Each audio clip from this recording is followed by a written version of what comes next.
So welcome back to Arré Voice Kpop episode 2, and we are here with 3 amazing creators. So hi guys, my name is Shweta. I go by the name Do My Little Dancey Dance on Instagram. I am a K coverist and I'm also a creator on Arré Voice app. I am Khushi, but I am 18 and I am also a creator on Arré Voice app. I am also a K coverist and my Instagram handle is Euphoria Covers, so you should check it out. I'm Bhavita Mehta. I'm 18 years old and I'm a big K-pop fan. I also post covers on Instagram and I'm also creator on the Arré Voice app and I go by Bhavita Mehta, so do check that out.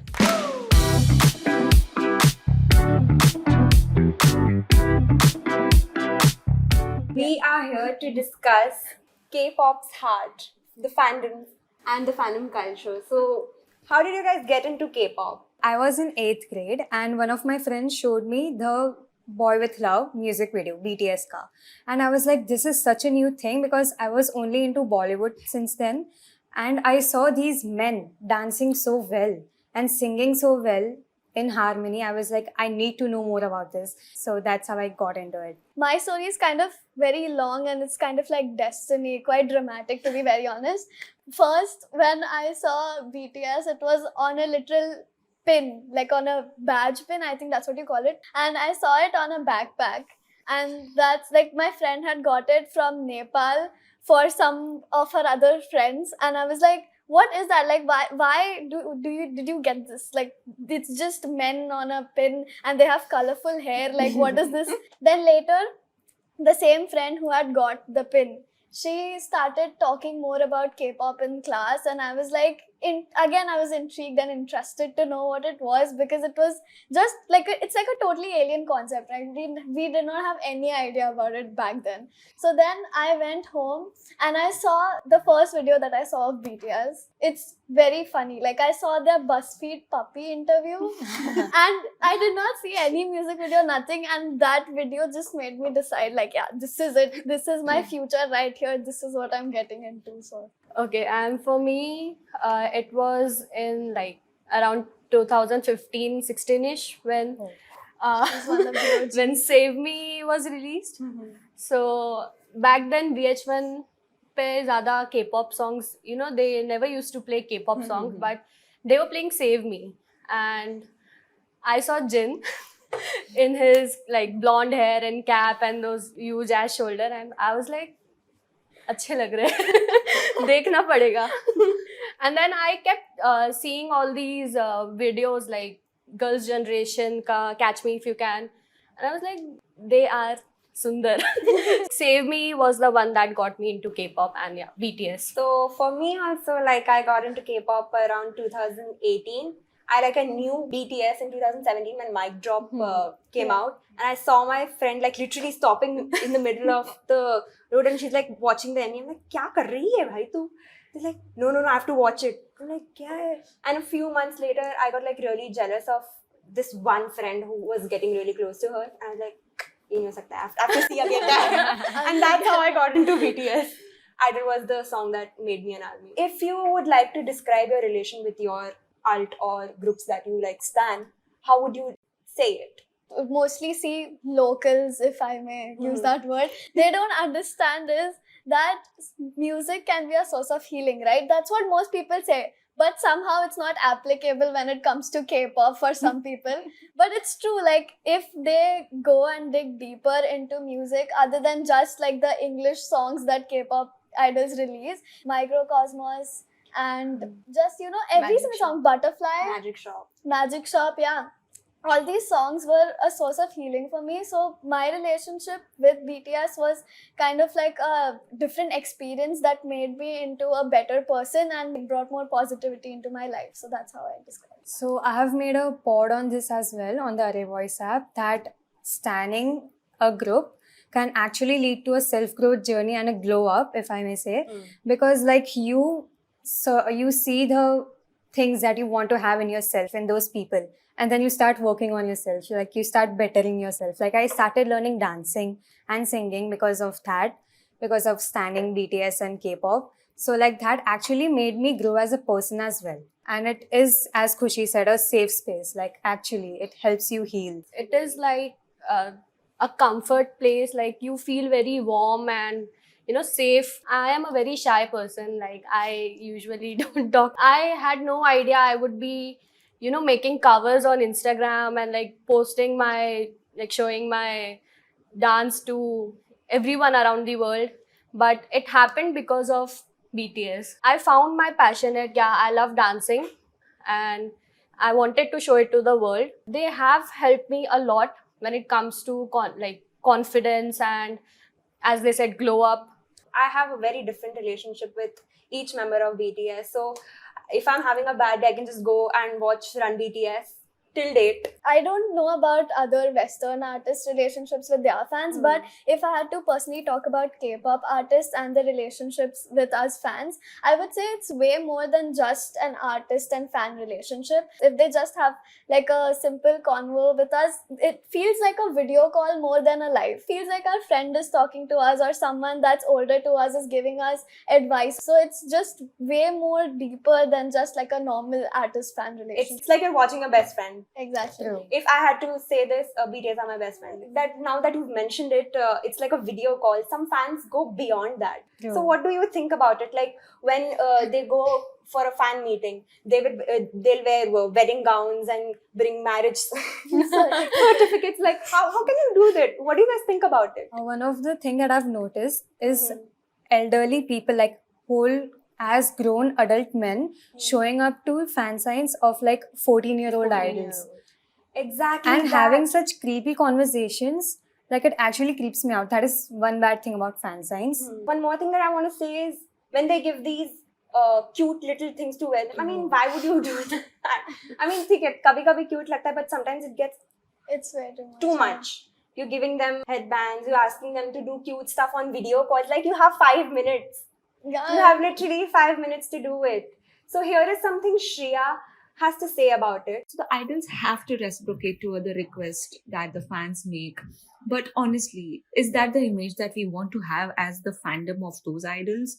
Because if given a chance to me, and if I have to say anything to my favorite idol, I'm going to be crying my heart out and telling them how much I really admire them and how much I look up to them and how much they have helped me to get through the hardest of times and how they have put a smile on my face. It is a dream to see my idol in front of me. I will thank every god in the universe for that.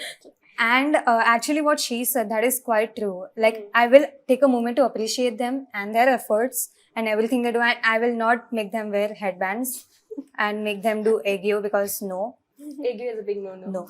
If I would be fortunate enough to even like breathe the same air as them, I would cry. I think I would genuinely cry and I would just be like, you have helped me so much through my whole lifetime. Because I know whenever I was so down, their music helped me and their activities helped me. So I would just have this whole ranting moment in a positive way about how they've helped me through life. I would give a whole speech. I would just sit there because the woman was too stunned to speak. The only words which will come out of my mouth is thank you for saving me. Like that's it. I won't be able to say anything. Like I physically won't be able to say or just look at them in the eyes. Yeah.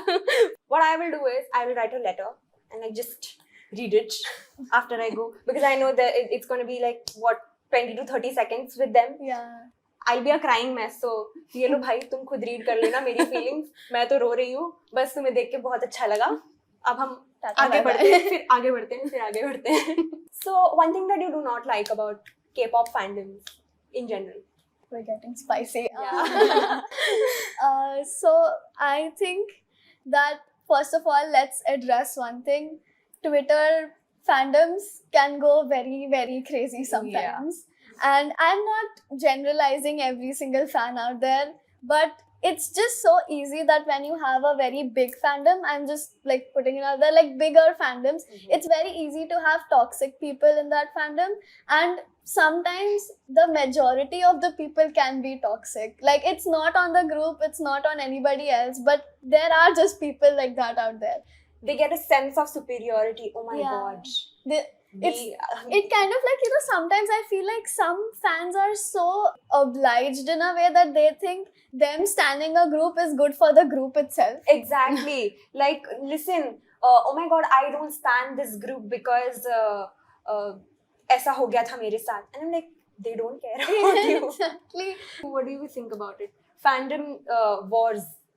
They can just be the most disrespectful, and they can also do things that are just straight up inappropriate to just prove their point and to make someone look bad, which is so not good. That's so toxic. I mean, you are like, you stan BTS, you stan a group like Stray Kids, where your idols are teach how to behave, be kind. Manners, And just exactly, basic like manners. Bangchan wouldn't want you to call a certain name to a certain idol.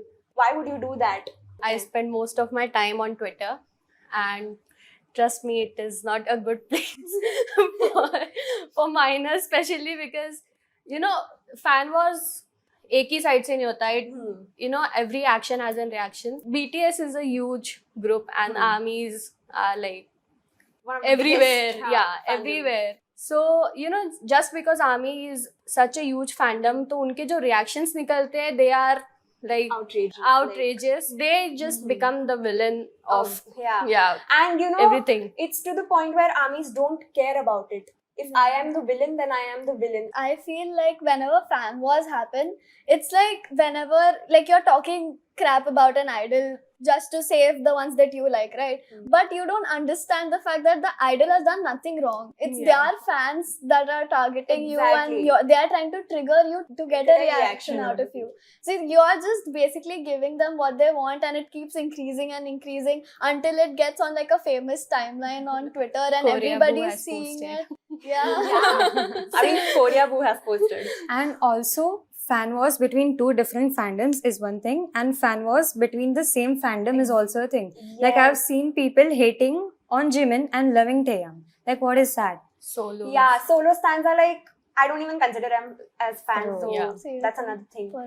And sometimes I do get this, that armies are like the biggest fandom, and most of the time we feel that a lot of fandoms provoke armies. Recently this has happened when FML crossed, they sold out pre-orders, and they went beyond BTS. So we've seen a lot of armies hating on 17, and I totally don't get why. BTS is literally interacting with 17 members that are under the same label. Like, they are best friends, I friends, feel like. So here is something Niharika has to say about this.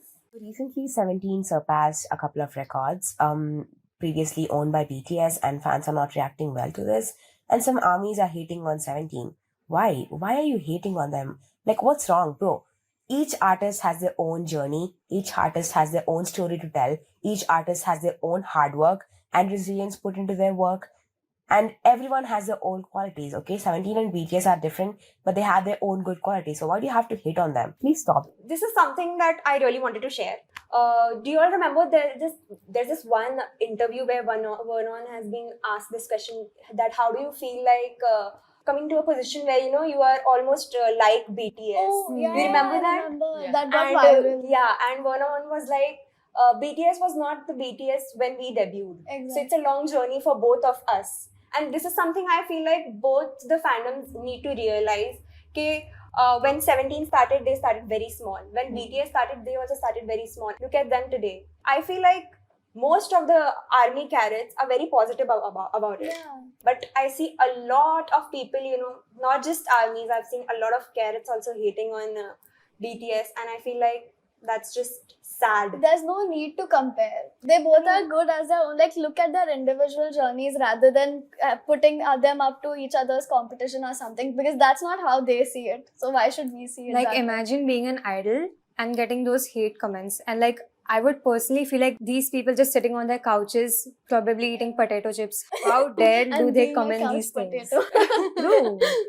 No, but that's so true. Because even when we as creators and stuff, and we post and we get like even one hate comment, even if it's the smallest thing, like Arré, bring more energy or whatever, you look like you're this, you're that. And body shaming comments bhi bahut milte hain, just like putting that out there. So even looking at those comments, it makes me feel so bad. Like even if I try my best to ignore it, it gets me at least at some point of time. Whenever I'm going to sleep at night or something, it'll just pop in my head and make me sad. So even if these comments on like such small scales like affect us that deeply, I don't know how. Just we imagine, handle it. because you are sending them hate in millions, and it's just very sad.